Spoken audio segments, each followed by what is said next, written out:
Assalamualaikum warahmatullahi wabarakatuh.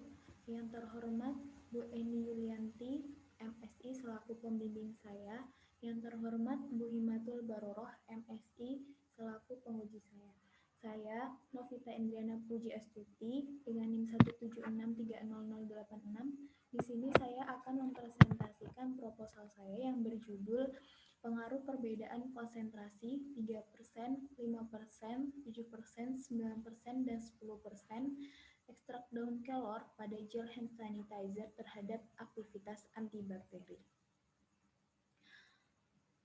Yang akan saya bahas dalam presentasi ini yaitu yang pertama merupakan latar belakang. Kemudian yang kedua pengenalan dan dasar penelitian. Yang ketiga yaitu tujuan penelitian dan yang keempat merupakan metode penelitian. Baik, latar belakang dari penelitian yaitu karena saat ini kita sedang dilanda virus corona ya, sehingga menjaga kesehatan merupakan aspek yang sangat penting. Salah satu cara efektif untuk menjaga kesehatan tubuh yaitu dengan menjaga kebersihan, terutama kebersihan tangan. Karena tangan berperan penting dalam aktivitas sehari-hari. Tanpa sadar, tangan itu sering bersentuhan dengan benda-benda sehingga menjadi perantara masuknya mikroba maupun virus ke dalam saluran pernafasan maupun pencernaan. Nah, sehingga kita harus selalu menjaga kebersihan tangan. Sebagai tindakan pencegahan diperlukan upaya praktis untuk mencegahnya, yaitu dengan menggunakan hand sanitizer sebagai pengganti cuci tangan menggunakan sabun. Penelitian ini juga berdasarkan firman Allah dalam surat Asy-Syura ayat 7 yang artinya, apakah mereka tidak memperhatikan bumi? Berapakah banyaknya kami tumbuhkan di bumi itu? Berbagai macam tumbuhan yang baik. Dan dalam tafsir Al-Misbah, ayat tersebut mengundang manusia untuk mengarahkan pandangan hingga batas kemampuannya memandang dengan aneka tanah dan tumbuhan serta keajaiban yang terhampar. Dengan demikian Allah menciptakan berbagai tumbuhan yang baik di bumi demi kemaslahatan manusia. Nah, apa sih tumbuhan yang baik itu? Tumbuhan yang baik itu adalah tumbuhan yang bermanfaat bagi makhluk hidup, termasuk tumbuhan yang dapat digunakan sebagai obat-obatan. Nah, ini klasifikasi dari tumbuhan kelor. Nah, kelor ini mempunyai dia dari kingdom Plantae ya, dari tumbuhan. Mempunyai subkingdom Trachobionta atau tumbuhan berpembuluh dengan superdivisi Spermatophyta menghasilkan biji dan divisi Magnoliophyta tumbuhan berbunga dengan kelas Magnoliopsida berkeping dua atau dikotil dengan subkelas Dilenidae dengan ordo Caparales, famili Morigaceae, genus Moringa, dan spesies Moringa oleifera. Kenapa sih harus kelor yang digunakan dalam hand sanitizer? Nah, secara umum hand sanitizer itu mengandung 60-95% alkohol ya. Nah, kandungan alkohol yang cukup tinggi ini pada hand sanitizer memiliki efektivitas terhadap virus, bakteri, dan jamur. Namun, membuat tangan menjadi kering, iritasi, dan lebih rentan terhadap infeksi. Kontak kulit dengan alkohol ini akan membuat kulit tidak dapat menyimpan air sehingga menyebabkan dehidrasi pada kulit. Berdasarkan penelitian yang dilakukan oleh Saputra dan kawan-kawan, daun kelor ini mengandung senyawa fenol seperti flavonoid, tanin, saponin, alkaloid, dan lain-lain. Nah, kandungan flavonoid ini dapat digunakan sebagai antibakteri dan antivirus yang mampu menghambat bakteri patogen seperti Escherichia coli, Staphylococcus aureus, Shigella shonei, dan Bacillus subtilis. Nah, sedangkan kandungan antioksidan dalam daun kelor ini dapat dimanfaatkan untuk menjaga kulit tetap segar dan halus karena mampu memperbaiki sel dan jaringan kulit yang rusak akibat serangan radikal bebas. Nah, kemudian tujuan dari penelitian ini yaitu yang pertama untuk mengetahui uji organoleptis. dari ekstrak daun kelor ini dengan konsentrasi 3%, 5%, 7%, 9%, dan 10%. Kemudian yang kedua, untuk mengetahui pH yang dihasilkan dari ekstrak daun kelor sebesar 3%, 5%, 7%, 9%, dan 10%. Kemudian untuk mengetahui homogenitas ekstrak daun kelor yaitu sebesar 3%, 5%, 7%, 9%, dan 10%. Dan yang terakhir untuk mengetahui uji antiseptik pada setiap konsentrasi. Mana sih yang lebih efektif untuk membunuh bakteri? Nah, metode penelitian. Metode penelitian ini dilaksanakan di Laboratorium Jurusan Kimia Universitas Islam Negeri UIN Maulana Malik Ibrahim Malang pada tahun 2021.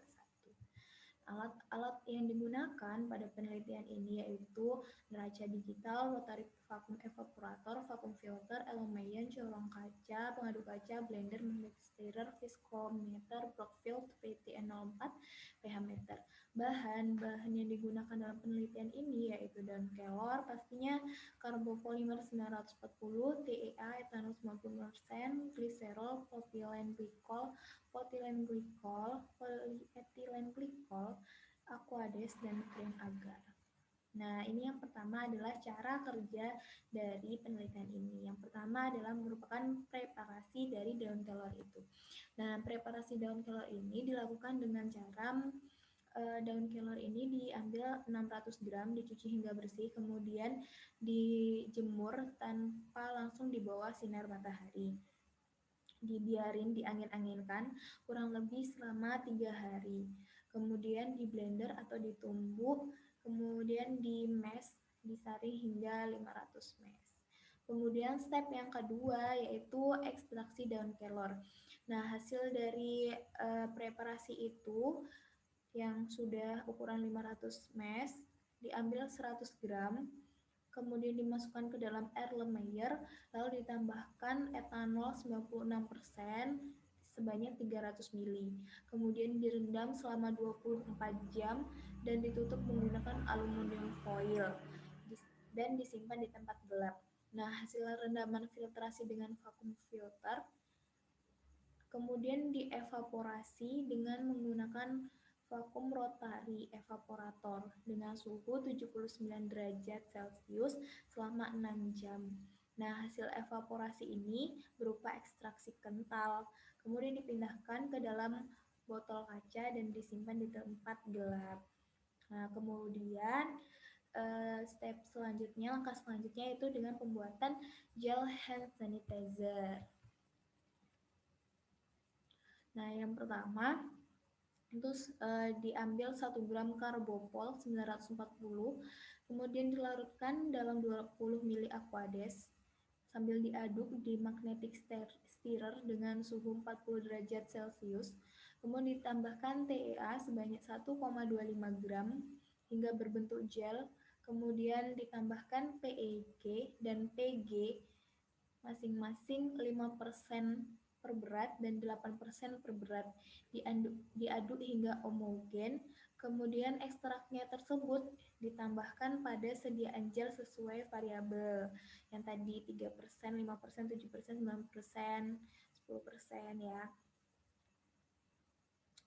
Kemudian setelah homogen dilakukan evaluasi kualitas gel hand sanitizer. Nah, ini adalah evaluasi kualitas ya, meliputi tes organoleptik.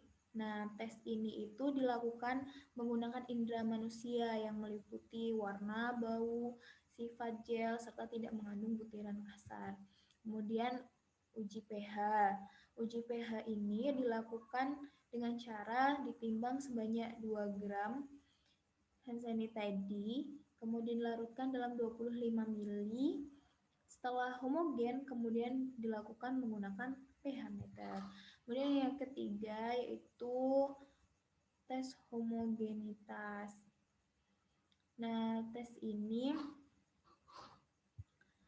Tes ini dilakukan dengan mengoleskan gel pada dua keping kaca transparan. Sediaan gel harus menunjukkan kenampakan pada homogen dan tidak terlihat adanya butiran kasar. Itu berdasarkan Dijen POM ya, standarnya Dijen POM tahun 1979. Nah, ini last step, langkah terakhirnya, yaitu uji antiseptik. Nah, pengujian aktivitas antibakteri hand sanitizer ini dilakukan dengan metode replika dengan cara telapak tangan dicuci dengan air mengalir, kemudian dikeringkan, kemudian pada nutrien agar diambil 450 mili gel dengan konsentrasi 30%. Kemudian diratakan dengan ujung telunjuk dan didiamkan selama 1 menit. Kemudian diinkubasi pada suhu 37 derajat Celcius selama 24 jam. Setelah diinkubasi, jumlah koloni bakteri dihitung menggunakan koloni counter. Perlakuan yang sama dilakukan pada gel dengan konsentrasi 3%, 5%, 7%, 9%, dan 10%. Nah, sekian presentasi dari saya. Terima kasih. Wassalamualaikum warahmatullahi wabarakatuh.